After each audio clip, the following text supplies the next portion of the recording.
অল্প সময়ের জন্য আল্লাহ তাআলা আমাদেরকে পাঠাইছে।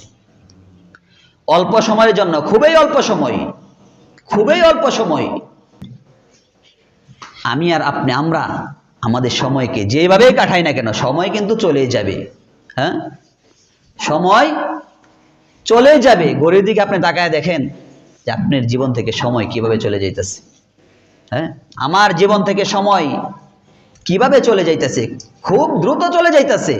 অল্প সময়, আবার এই সময়টাই অনেক দ্রুত চলে যাইতেছে, আমরা ধরেও কিন্তু রাখতে পারবো না। হ্যাঁ, এক সময় দাড়িগুলো কাঁচা ছিল, মাথার চুলগুলো কাঁচা ছিল, দেখতে দেখতে অল্প সময়ের ভেতর কেমন জানি সব চেঞ্জ হয়ে যাইতেছে। এই জন্য একটু চিন্তার বিষয়, কোথায় ছিলাম আমরা, কোথায় ছিলাম, এখন অল্প সময়ের জন্য কোথায় এসেছি।